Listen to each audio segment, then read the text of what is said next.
আসসালামু আলাইকুম বন্ধুরা। কল্পনা করুন আপনি ৭ সাগর পাড়ি দিয়ে আটলান্টিক মহাসাগরের ১৩৫০ মাইল দূরে এমন একটি দ্বীপে পৌঁছেছেন, যে দ্বীপে শুধুমাত্র ২৭০ জন বাসিন্দা। সেখানে কিছুদিন সময় কাটালেন, মনোমুগ্ধকর পরিবেশ উপভোগ করলেন এবং তারপর স্থির করলেন বাড়ি ফিরবেন। তবে একটি দুঃখের বিষয়, আপনি চাইলেও বাড়ি ফিরতে পারবেন না। এমনটা নয় যে আপনাকে মেরে ফেলা হবে। বর্তমান পৃথিবীতে আমরা যে বসতিগুলিতে বাস করি সেই সম্পর্কে আমরা জানি এবং এগুলো স্বাভাবিক। কিন্তু আপনি কি জানেন, এই বিশ্বের এমন কিছু কিছু গ্রাম বা বসতি রয়েছে যা আমাদের কাছে অস্বাভাবিক। আমরা কল্পনাও করতে পারবো না তাদের জীবন সম্পর্কে। তাদের কাছে স্বাভাবিক হলেও আমাদের মনে প্রশ্ন উঠবে, এরা কিভাবে এই জায়গায় বসবাস করে। ভিডিওটি সম্পূর্ণ দেখার অনুরোধ রইল। আর নতুন বন্ধুরা অবশ্যই পাশে থাকা সাবস্ক্রাইব লেখাটি প্রেস করে বেল আইকনের অল অপশন সিলেক্ট করুন। আমরা অনেকেই হয়তো ইতালির জলের উপর ভাসমান শহর ভেনিস দেখেছি, যা দেখলেই মনে হয় শহরটি বেশ রোমান্টিক এবং আকর্ষণীয়। কিন্তু আমরা অনেকেই নাইজেরিয়ার আটলান্টিক মহাসাগরের তীরে এই ভাসমান শহর সম্পর্কে ধারণা রাখি না। এই ভাসমান গ্রামটির নাম মকোকো। এটি একসময় মাছ ধরার গ্রাম নামে খ্যাতি ছিল, তবে বর্তমানে এটি জলের উপর নির্মিত একটি বস্তি পরিবেশ। ১৯ শতাব্দীতে মানুষের এখানে জীবিকা নির্বাহের জন্য আসত এবং বর্তমানে এটি ২ লক্ষের বেশি বাসিন্দার বাড়ি। কিন্তু বর্তমানে এখানে কোনো সঠিক পয় নিষ্কাশন ব্যবস্থা না থাকায় এবং জলের চারপাশে প্রচুর মোটরবোট, যা জায়গাটিকে অত্যন্ত নোংরা এবং মাছ ধরা প্রায় অসম্ভব করে তুলেছে। এছাড়াও স্থানীয়রা ভালো শিক্ষা বা চিকিৎসা সহায়তা পায় না, কারণ সরকার আনুষ্ঠানিকভাবে এই বন্দোবস্তকে স্বীকৃতি দেয় না। তবে অবশ্যই অনেক এনজিও সংস্থা এই সমস্যাটি সমাধান করার চেষ্টা করছে। কিন্তু আপাতত স্থানীয়দের জীবন দুর্যোগের মতোই ভয়ঙ্কর। আশা করা যায় একদিন হয়তো পরিবর্তন হবে। আপনি কি প্রায় ১,৪০,০০০ বছরের পুরনো একটি বাড়ি দেখেছেন বা দেখতে চান? তাহলে ইরানে আপনাকে স্বাগত। সেখানে আপনি ক্যান্ডোভার নামে একটি প্রাচীন গ্রাম খুঁজে পাবেন।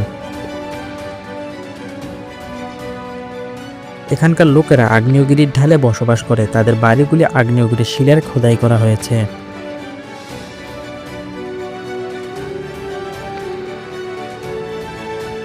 এখানকার একটি পর্বত ১,৪০,০০০ বছর আগে প্রাকৃতিক প্রক্রিয়ার মাধ্যমে গঠিত হয়েছিল এবং অগ্নুৎপাতের পরে পাইরোপ্লাস্টিক প্রবাহের দ্বারা উচ্চ ক্লিপগুলি ৩৩০ ফুট উপরে দাঁড়িয়ে রয়েছে।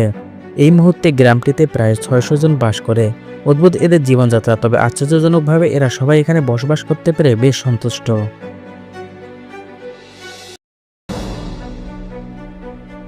সত্যিকার অর্থে যদি এমন পরিবেশে একটি বসতির কথা চিন্তা করা হয়, তাহলে ইয়ানজিন নামে এই শহরটির কথা মনে পড়বে। তিব্বতে অবস্থিত একটি শহর এবং বিশ্বের সবচেয়ে সংকীর্ণ হিসাবে পরিচিত। তবে এটা বেশ আশ্চর্যজনক যে এই শহরের প্রস্থতা ১৩০০ ফুট চওড়া এবং কিছু জায়গায় সবেমাত্র ১৩০ ফুট। ইয়ানজিন শহরটি ছোট হতে পারে, তবে এটি প্রায় ৪ লক্ষ লোকের বাসস্থান।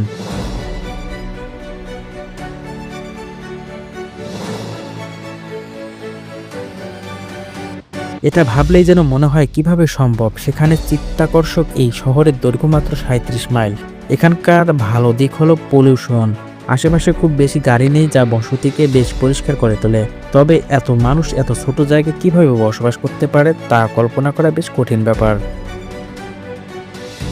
আন্টার্কটিকা দুর্গম এবং অত্যন্ত দুর্গম পরিবেশে আপনি যদি একটি নিরাপদ বাসস্থানের কথা চিন্তা করেন, তাহলে পরিচিত হন হেলি 6-এর সাথে। বরফের উপর ভাসমান এটি প্রথম পোলার স্টেশন, যা ৮টি আন্তঃসংযুক্ত বৈজ্ঞানিক গবেষণাগার। এই বাসস্থানটি এমন নকশায় তৈরি যা এক জায়গা থেকে অন্য জায়গায় সরানো যায়। এই স্থান পরিবর্তনটি অত্যন্ত গুরুত্বপূর্ণ, কারণ বরফ ক্রমাগত গলছে, যা এই গবেষণা ক্ষেত্রে বন্যার মতো পরিস্থিতি তৈরি করতে পারে।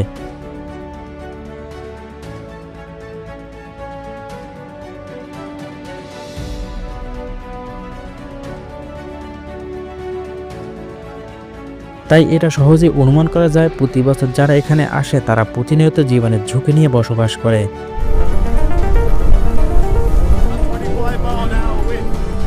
এছাড়াও শীতকালে যাদের ভিটামিন ডি এর প্রয়োজন, তাদের জন্য হেলি স্টেশন উপযুক্ত জায়গা নয়, কারণ আন্টার্কটিকায় শীতের মাসগুলিতে সূর্য একেবারেই ওঠে না। এটি আন্টার্কটিক নাইট নামে পরিচিত এবং এটি ৪ মাস স্থায়ী হয়। কল্পনা করুন আপনি একটি ব্রিজের উপর দিয়ে গাড়ি চালিয়ে যাচ্ছেন এবং পরে জানতে পারলেন এর নিচে একটি সম্পূর্ণ আবাসিক এলাকা রয়েছে। বিষয়টি কেমন হবে?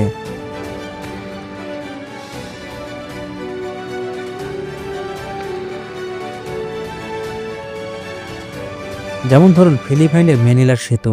এটা ভাবতেও ভয় লাগে যে মানুষকে আসলে এমন পরিস্থিতিতেও থাকতে হয়।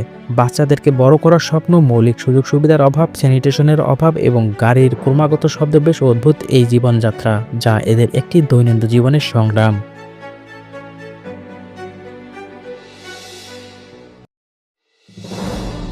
ঘন্টায় ৬০ মাইল বেগে বাতাস বইছে এবং ঢেউ উঠছে ২৩ ফুট উচ্চতায়।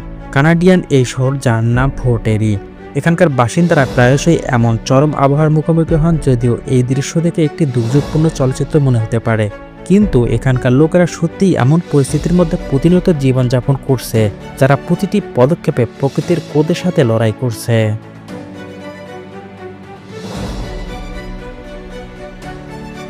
এবার একটি মজার বাড়ি দেখুন। এই বাড়ির মানুষেরা নিজেরা তো অসুবিধার মধ্যে জীবনযাপন করছে, অন্যদিকে অন্য মানুষের অসুবিধার কারণ হয়ে দাঁড়াচ্ছে। এই ঘরটিকে চীনের মানুষেরা পেরেক ঘর বলে থাকে। যখন সরকার একটি নতুন এক্সপ্রেসওয়ে তৈরির কাজ শুরু করে, তারা বাড়ির মালিককে অর্থের বিনিময়ে এই স্থান ত্যাগ করার প্রস্তাব দিয়েছিল, কিন্তু মালিক তাতে রাজি হয়নি। তাই সরকার পক্ষ বাড়ির চারপাশ দিয়ে রাস্তা বানানোর সিদ্ধান্ত নেয়। এর মানে হলো সেই বাসিন্দা রাস্তার মাঝে আটকা পড়ে গিয়েছে এবং যানবাহনের তীব্র কোলাহল ও গাড়ির ধোঁয়ার মধ্যে শ্বাস নিচ্ছে। এমন ঘাটতারা মানুষের জন্য একটি কাজ করা যেতে পারে। প্রত্যেক ড্রাইভার যখনই এখান থেকে যাবে, তাদের হর্নটা একটু বেশিক্ষণ চেপে ধরবে। বর্তমান সময়ে রাজনৈতিক যা পরিস্থিতির সুযোগ পেলেই হেলিকপ্টার দিয়ে বিদেশে পাড়ি জমাচ্ছে, তাদের জন্য আমি একটি নিখুঁত জায়গা খুঁজে পেয়েছি। স্কটল্যান্ডের রাজধানী এডিনবার্গের নিকটতম জনবসতি থেকে প্রায় ১৩০০ মাইল দূরে অবস্থিত এটি। পৃথিবীর সবচেয়ে দূরবর্তী বসতিগুলির মধ্যে এটি একটি। দ্বীপটিতে প্রায় ২৭০ জন লোক বাস করে এবং আটলান্টিক মহাসাগরের এই রুক্ষ সমুদ্রে এই স্থানে পৌঁছাতে প্রায় ২ সপ্তাহ সময় লাগে। আপনি একবার এখানে পৌঁছালে সহজেই কেউ আপনাকে খুঁজে বার করতে পারবে না। তবে সমস্যা হলো, আপনি চাইলে যখন তখন বাড়ি ফিরতে পারবেন না, এবং যদি নির্দিষ্ট সময়ে নির্দিষ্ট ফেরি আপনি মিস করে ফেলেন, তাহলে পরবর্তী ফেরির জন্য আপনাকে ১ বছরের জন্য অপেক্ষা করতে হতে পারে। এই গ্রামটি তাদের জন্য যারা উচ্চতাকে ভয় পায় না। দক্ষিণ পশ্চিম চীনে অবস্থিত এই ২ শতাব্দীর পুরনো বসতিটি ২৬০০ ফুট উঁচু পাহাড়ের উপর অবস্থিত। নামার একমাত্র উপায় হলো একটি অনিশ্চিত ২ ঘন্টার যাত্রা কাঠের সিঁড়ি দিয়ে। একটু চিন্তা করুন, প্রায় ১৮,০০০ মানুষ এই জায়গাটিকে নিজের বাড়ি বলে দাবি করে। তারা সবাই জীবনে হতাশ হয়ে এখানে চলে এসেছে এবং একসাথে বসবাস করছে। এদের জীবন কঠিন এবং অর্থসংকটপূর্ণ।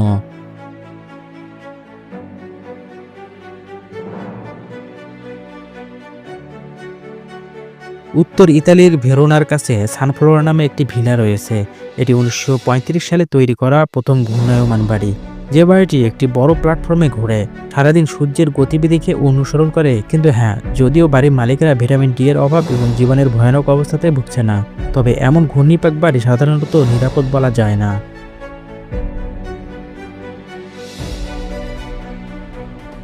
আপনি এর আগে কখনো ফ্রিডম কুক সম্পর্কে শুনেছেন? এটি কানাডার ভ্যানুভারের কাছে একটি দুর্দান্ত দ্বীপ, যা ২ জন শিল্পীর দ্বারা তৈরি করা হয়েছে। এখানে ১২টি ভাসমান বাসস্থান রয়েছে যা বসতি তৈরি করে, এবং আপনি কেবল সাঁতারের মাধ্যমে এটিতে পৌঁছাতে পারবেন। লোকেরা নিকটতম জলপ্রপাত থেকে তাদের জল সংগ্রহ করে এবং কেবলমাত্র তাজা খাবারের উপর নির্ভর করে, যা জলে বা কাছাকাছি জঙ্গলে খুঁজে পাওয়া যায়, কারণ এখানে বিদ্যুৎ বা ফ্রিজের কোনো ব্যবস্থা নেই।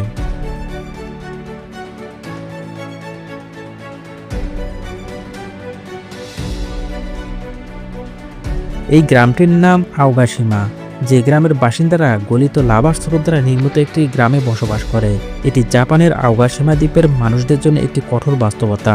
এই জায়গাটি একসময় ৪টি আগ্নেয়গিরির আবাসস্থল ছিল, যা শতাব্দীর পর শতাব্দী ধরে সুপ্ত থাকলেও অষ্টাদশ শতাব্দীতে একবার অগ্ন্যুৎপাত হয়েছিল, যা প্রায় ৫০ বছর ধরে মানুষকে সরিয়ে নিতে বাধ্য করেছিল। যাই হোক, জীবন অবশেষে এই দ্বীপে ফিরে আসার পথ খুঁজে পেয়েছিল। এই দ্বীপে পৌঁছানোর একমাত্র উপায় হলো হেলিকপ্টার, কারণ এটি নিছক ক্লিপ দ্বারা বেষ্টিত। অস্টক নামের এই স্থানটি মন্টেনিগ্রো দেশে অবস্থিত একটি সক্রিয় মঠ, যা এটিকে অনন্য করে তোলে তা হলো এর অবস্থান। এটি ৩০০০ ফুট উঁচুতে অবস্থিত, ঠিক পাহাড়ের মধ্যে। পরিবহন, বিশেষ করে জনসাধারণের দ্বারা এখানে পৌঁছানো সত্যি কঠিন, এমনকি হাইকিংও বেশ চ্যালেঞ্জিং। কিছু রাস্তা সরু এবং পর্বতময়। আজ অবধি মাত্র ১২ জন সন্ন্যাসী অষ্টকে বাস করতে পেরেছে, এবং এতে কোনো সন্দেহ নেই যে তারা একটি কঠোর জীবনযাত্রা বেছে নিয়েছে। এই জায়গাগুলির মধ্যে কোনটি আপনার কাছে বেশি অদ্ভুত মনে হয়েছে আমাদের কমেন্ট বক্সে জানাতে পারেন। আজকের এই ভিডিওটি ভালো লাগলে একটি লাইক করতে পারেন। তাহলে দেখা হচ্ছে পরবর্তী ভিডিওতে। ততক্ষণ পর্যন্ত ভালো থাকবেন। আল্লাহ হাফেজ।